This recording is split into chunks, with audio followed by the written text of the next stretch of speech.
My boyfriend has beef with his kid's mother and told me I can't come for Christmas but told me to leave the expensive gifts and my dog for his kids. Now I'm thinking the only gift he deserves is a breakup. Posted by you/AnySwimming2309. If you look at my post history, I, 37F, escaped a violent man a while ago and got back with an ex, 40M, who was cold but at least not violent. However, he is lazy and passive, and there was too much family drama. He has 2 kids, 8 and 10. Now, I am back in the drama. He also never told me he loved me, but that is beside the point.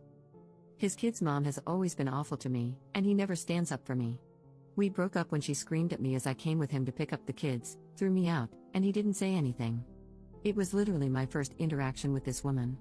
There is no history that I know of. I don't recall ever meeting this woman, let's call her Susan, 39F, before I dated Phil, and to my knowledge, I have no mutual friends with her except my hairstylist, who is a nice woman. She honestly freaked me out, coming at me screaming during our first meeting. They have been divorced for 7 years, so it's not like it's new. Anyway, we are back together, and initially, I was invited to his Christmas dinner. I grew up in a cult and have no family since my disabled mother died. He knows this. Now, Susan is insisting that he cannot see the kids at all if I am there, so he asked me to find something else to do on Christmas. While we only recently got back together, we were together for a year before that, but again, no I love you, and I felt more like a friend to him. Sometimes, I wondered if he's gay and I was his beard. He doesn't drive, so he asked me to take him to the mall to shop for gifts. I bought expensive gifts for his kids. He wants me to take him grocery shopping, leave the gifts for his kids, and leave my dog so they can play with her, but then go away until they are gone. A friend kindly invited me over, so we are going to hang out, and now he says I am being dramatic and selfish when I tell him I am just going to get my money back for the gifts. Should I return the gifts or not? Edit. Thank you all for the kind comments, and really, the unkind comments were helpful in showing me what kindness looks like. To answer people's questions, I have only been free from my controlling, narcissistic mother for 4 years, even though we escaped the cult 10 years ago. So I am still really learning to cope. I am in therapy, but my therapist's focus has been to help me build and maintain relationships with people, so she tends to explain how to see things from the other person's perspective.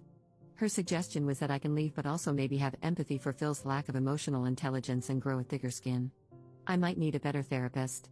I was raised to believe I am worthless and don't deserve kindness. It has taken 3 years of therapy just to have the confidence to make friends and date at all. I told Phil that I am taking the gifts back, and he has been begging me to give him another chance. I am working on finding the strength to walk away. Relevant comments. Commenter. Who has primary custody of the kids? Ops response. Susan has full custody because Phil was involuntarily hospitalized during a manic episode a few years ago, before we met. She painted him as unfit because he's bipolar, and he's afraid to go to court. He also only pays child support erratically. Update 3 days later. I was shocked that everyone said my boyfriend was wrong. I really thought most people would be team baby mama and tell me I'm awful for not cooperating with being asked to leave expensive gifts and my dog for Phil's kids on Christmas, but leave the house, as I was not allowed. Because that's what most of my friends, okay, I have 5 friends, told me. They said relationships require work and compromise, and that Susan and the kids must always come first. They even suggested I help cook dinner for them. Most of my friends are actually my late mom's friends, women over 60. I started therapy when I was cripplingly shy, and to defend my therapist, it's only thanks to her that I stopped sitting alone in my house, totally isolated, and learned to connect with other people. While I appreciate the suggestion to be alone for a while, I have been super isolated most of my life, and dating again was actually huge progress for me that we worked on for months. I told my therapist that Phil crossed a line and that I don't want to save my relationship with him or my friends, I want to improve my self-esteem. Her emphasis has always been on avoiding isolation at all costs and learning to endure other people's imperfections. She agreed that this Christmas incident was really bad. I am still processing all of this. I am surrounded by people who encourage me to be a doormat, and I am still shocked by what others thought. I really believe that Phil and Susan were right, and 48 hours is not enough time to process that maybe my whole worldview is totally messed up. I went to my friend Mary's house and realized that she's maybe my only real friend. She didn't judge me, told me Phil is nuts, and we had a great time with her family. I left my dog with a neighbor since her oldest is nonverbal and can be unsafe with animals. I sent Phil a Venmo request for the money I spent on gas and gifts, and he paid it. Phil threw Susan out at 2 p.m. and begged me to come home.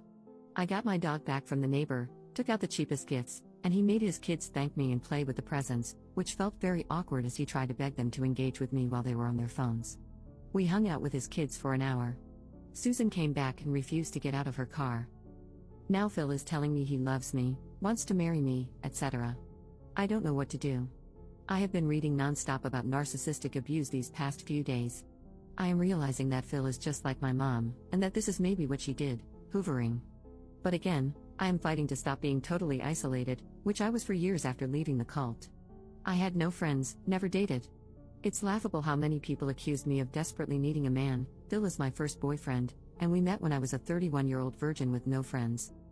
So yes, being alone is grand, but I have been alone all my life and fought hard to stop wanting to be alone. Learning to talk to people outside of work topics, developing social skills, etc., has been a huge battle. I am not autistic, but I come across that way because after age 7, I was the only kid left in our cult/commune, and I have no social skills and prefer to be alone to an unhealthy degree. I don't know what to do. Maybe Phil grew a spine. Maybe it's hoovering. I'm standing up to him, though, and looking for new friends and spending more time with Mary, who said I am always welcome at her house. Second update 1 month later. If you recall, my boyfriend threw me out on Christmas because his baby mama wouldn't let him see his kids unless he uninvited me. He expected me to leave behind the expensive gifts I bought for his kids, take him grocery shopping, he can't drive for medical reasons, and leave my dog with them to play with. I had a history of social isolation and abuse and only have one friend my age, so I had no one to tell me how bad this was and no other social outlets. Phil arranged a small Christmas gift opening for me, him, and his kids. He finally told me he loved me and wanted to marry me. He then offered to let me move in with him but soon after asked me to buy a sofa. A few days later, I was out of gas, he got out to pump it but asked for my credit card. He wouldn't even chip in for gas, even though I drive him everywhere. A couple of weeks ago, I noticed that I was missing kitchen knives. My utensil drawer kept getting emptier. I have a cleaning lady and figured maybe she put them someplace weird because she spaces out sometimes. She's sweet but more ADHD than I am, which is saying a lot. They were in Phil's utensil drawer. He had been stealing utensils from me. For some reason, that was the last straw. Today, I blocked him. Edit. I confronted Phil about the knives when I returned his stuff. He had been taking pot brownies to work and eating them all day and needed my knives to cut them, then forgot to return them. So, on top of everything, he was doing substances at work. He took 1 or 2 each week and doesn't see the big deal. But I've also found empty food boxes in the cabinets where he ate everything and put the box back, so I think he's been stealing deliberately and will probably find more things missing. Edit 2.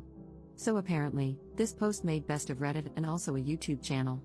Questions and some lovely advice have come in. First, thank you for the kind advice and suggestions. I'm looking for a therapist who specializes in CPTSD. Sorry for the wall of text. Did I get the knives back? No, they are $10 worth of dollar store knives, and contacting Phil and risking him love bombing me when I am still fragile is not worth $10 of crap. He would probably lie and cause drama if I did, not worth it. I need to grow up/grow a spine/ I am so desperate for a man. I was raised to believe that I cannot survive on my own. This was taught to us by our leader, an older woman who preyed on lost younger women and ran a small commune. My mom told all her friends that I wouldn't make it on my own and that they needed to watch out for me. Every day, all my life, I was taught that I literally cannot safely exist independently. This is hard to deprogram when the same people are still in my life. Phil was one of the first people to befriend me and teach me life skills. He's not just any man to me but the person who taught me how public transportation works, how to drive, how services like trash pickup work, introduced me to pop culture, and didn't mock me. Therapist competence. One comment on r/best of Redditor updates opened my eyes. My therapist, whom I see twice a month because that is all my insurance covers, has no idea how broken my frame of reference is. I didn't, until Reddit pointed it out. She mostly treats people with BPD and tells me I'm catastrophizing and blowing things out of proportion when I complain that my boyfriend is cold or that a friend criticized my party in front of other people. But when I tell her, word for word, blow by blow, what someone actually did that I labeled as rude or cold, she often responds, "That is totally unacceptable." I don't think I have explained to her clearly how bad these people have acted because I didn't realize how bad it was. I thought these were normal problems, so that's how I framed them to her, causing her to think I'm a whiny baby. How broken my frame of reference is. To those harshly judging, I had no exposure to mainstream media and had never been to a movie theater, on the subway, or on a plane until I was 30. People rejected me because I was weird and asked weird questions. So I became very dependent on the few people who first befriended me when I entered the normal world. I really want to thank the people who helped me understand how bad this all is. I don't know exactly where to go from here, but I joined a crochet group, and I'm getting a second dog.